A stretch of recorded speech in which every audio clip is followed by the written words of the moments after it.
Hey, I wanted to take you behind the scenes today in the life of an Apex coder, just to kind of show you what's my life like, what do I do, what does it look like, what tools do I use, all that kind of stuff.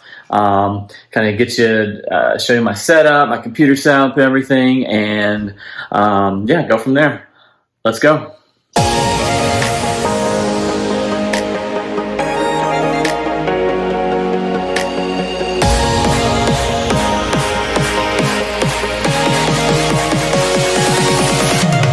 Thanks for joining me. This is the Adam Parker Show, where I'm here to help you learn to code, work less, and live life to the fullest.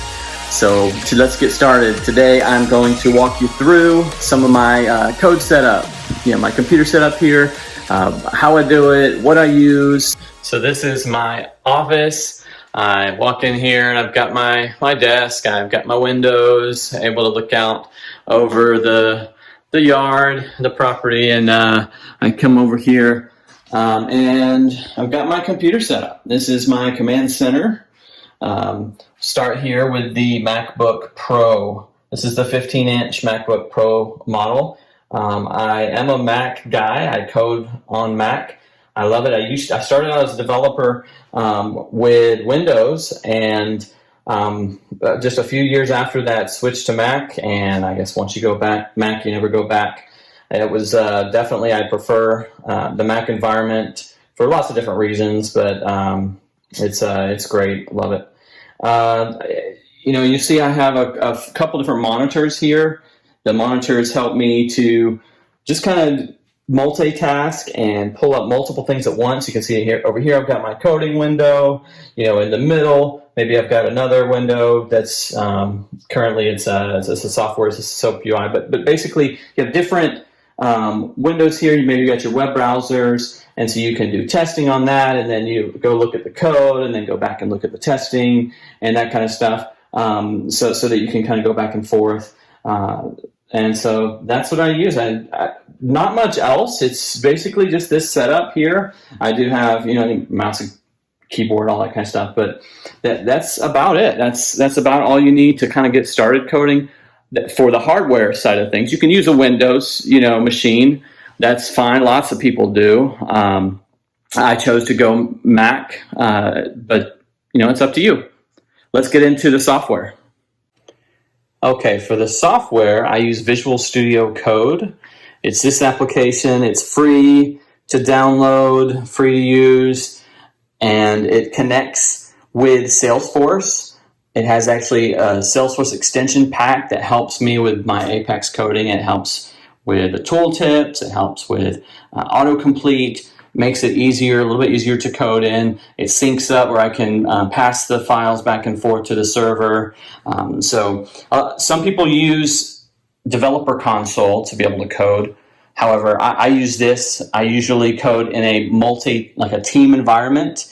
And when you're coding with multiple developers, having software that's on your desktop is very useful, so that you can sync, you can do differential files, make sure that your file isn't going to conflict with the other files that are on the server. You can also code offline, and if you lose your connection to the server, you won't lose all your code that you've been working on. And so there's a lot of different reasons why I use it even more, but it definitely helps. It's synced really well with Salesforce and Apex development environment, and so that's what I use for that.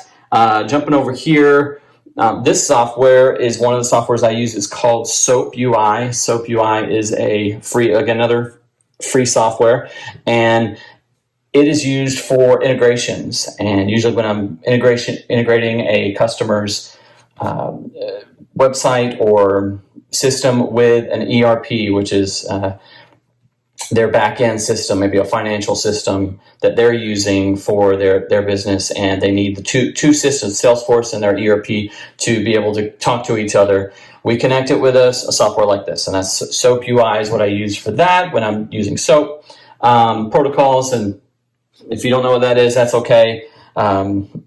You'll learn it down the road. Over here, I'm usually logged into Salesforce, and that's what this is here. logged into Salesforce, and when you log into Salesforce, you'll also usually open up Developer Console, like that's what this is. And a lot of times with Developer Console, I use that for testing purposes, or quick changes, those kinds of things. Making sure you have the right code coverage for your tests. And then another thing that I use here is Postman. Postman is whenever I'm doing my REST API, also for integrations as well. And it helps you to be able to write everything out in your JSON, to be able to, or XML or whatever, to be able to send that to Salesforce, to the API, and then get a response back. And that's for the integrating like I said, the ERPs, or for different types of integrations, sometimes with mobile applications and stuff.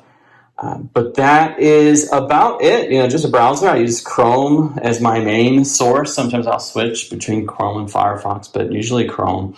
It's got good developer tools, and so I'll come up here and open the developer console so that I can view some of the data that's being sent to the server, or that's on the client side, so that I can troubleshoot easier. And that's about it. That's the software that I use. I will mention that I use the Workbench tool from Salesforce quite a bit. This is for when you're using queries and trying to find whether there's the right query. Maybe you're trying to look through your data and not sure what the field names are. It's a very easy way to find the objects in the fields. You can go through here and scroll through all of the objects and find one of your objects, and then select the fields, and then it helps you build queries very, very easily.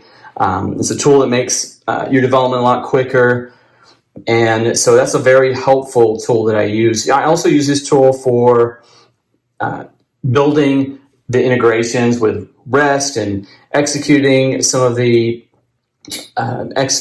REST calls, and building those calls out, and building the request bodies and that kind of stuff.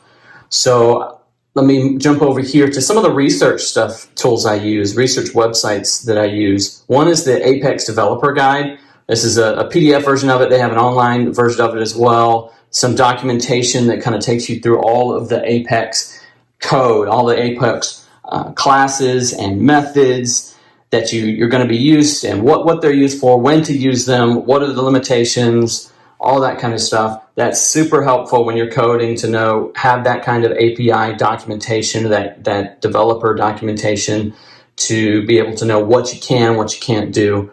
I also use a resource called the Lightning Component Library, and this is a very helpful tool to be able to find out what are some of the components, you can drill down in here into the components and find out, what is the button used for, some examples, how to use it, what are the documentation on it, those kinds of things. It's super helpful, maybe even with styling it and getting branding and front end type work. This is very, very, very helpful in the Lightning Component projects that I'm on.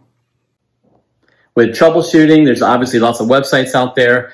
There's Google, there's Stack Exchange. There's lots of websites that help you in your troubleshooting efforts, and a lot of times it's just trial and error and doing something, checking the work, testing it out, see if it works. Doesn't work, okay, let's do something different, make a change, test it out, some iterative kind of development and testing, and you figure out what works, figure out what doesn't work, and then you make the change from there.